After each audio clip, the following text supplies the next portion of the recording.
রক্তদান শিবিরের মাধ্যমে মানুষের পাশে থাকার বার্তা দিল সম্মিলিত কেন্দ্রীয় বাস্তুহারা পরিষদ সংগঠনের ৭৫তম বর্ষপূর্তি উপলক্ষে এই রক্তদান শিবিরের আয়োজন করা হয়।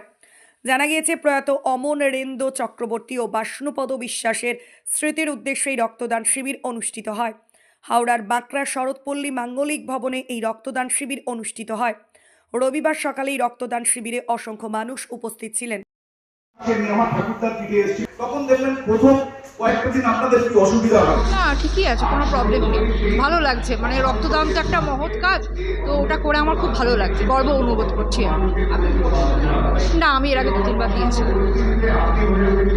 নেওয়া হয় কারণ অনেক সময় আছে যাদের রক্ত নেই, তাদের রক্তের প্রয়োজন হয়, তো আমরা যে এই যে রক্তগুলো দিই তাতে ফলে তাদের খুব উপকার হয়। প্রয়োজনের সময় যে অনেক সময় অনেক কারণ অ্যাক্সিডেন্ট হয়ে যায় বা শরীরে রক্তের প্রবলেম থাকে, তা আমরা দিলে সেগুলো তাদের উপকারে লাগে, মানুষের মানে সাহায্য হয়, এটাই আর কি। সেটা হচ্ছে এই যে এই ইউসিআরসি সম্মিলিত বাস্তুহারা কেন্দ্রীয় যে পরিষদ আছে, এরা গোটা রাজ্য জুড়েই এদের ৭৫ বছর পূর্তিকে সামনে রেখে বিভিন্ন ধরনের কর্মসূচি গ্রহণ করেছে। তার মধ্যে রক্তদান বলুন, বসে আঁকা বলুন, ক্রীড়া প্রতিযোগিতা বলুন, সাংস্কৃতিক প্রতিযোগিতা বলুন, সবই করছে। তারই একটা অঙ্গ হিসেবে আজকে হাওড়া জেলা কমিটি ইউসিআরসির এই শরৎপল্লী অঞ্চলে এই কর্মসূচি পালন করছে, যেখানে শরৎপল্লীর মানুষ সহযোগিতা করছেন ইউসিআরসির কমিটি, আরও অন্যান্য মানুষ, সব ধরনের মানুষই এই অঞ্চলটা। এটা একটি অরাজনৈতিক সংগঠন, ফলে সবাই এখানে আসতে পারে। আর একটা বিষয়, এই মুহূর্তে তো বুঝতে পারছেন গোটা বিশ্বজুড়েই আমাদের দেশ, আমাদের পার্শ্ববর্তী দেশ, আরও বিভিন্ন জায়গায় একটা উচ্ছেদের ব্যাপার ঘটছে। মানুষকে তার জায়গা থেকে সরিয়ে দেওয়া হচ্ছে কায়েমি স্বার্থবাদী মানুষ।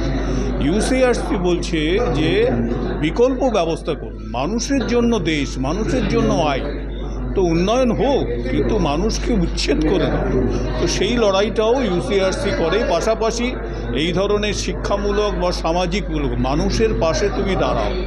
আজ মানুষ খুব কঠিন জায়গায়, দক্ষিণপন্থা শক্তি তার অর্থের লোভ, তার ক্ষমতার লোভ কায়েম করার জন্য এই সমস্ত মানুষকে উচ্ছেদ করে চলছে, নানা রকম দুর্নীতির এসব আশ্রয় করছে। তো তার বিরুদ্ধে মানুষে ঐক্যবদ্ধ বলা, মানুষের পাশে তারা মানুষে জোড়ো, তাদেরকে ঐক্যবদ্ধ রাখার ক্ষেত্রে ইউসিআরসি যেমন লড়াই আন্দোলন করে, পাশাপাশি সামাজিক রক্তদান শিবির, খেলাধুলো, ক্রীড়া প্রতিযোগিতা, সাংস্কৃতিক প্রতিযোগিতা, এই ধরনের কাজ করে। আর এই সংগঠন মূলত ছিন্নমূল মানুষকে পুনর্বসতি দেওয়ার ক্ষেত্রেই তাদের লড়াই আন্দোলন। স্বাধীনতার পর থেকে, দেশ বিভাগের পর থেকেই লড়াই আন্দোলন চালিয়ে যাচ্ছি গোটা পশ্চিমবাংলা।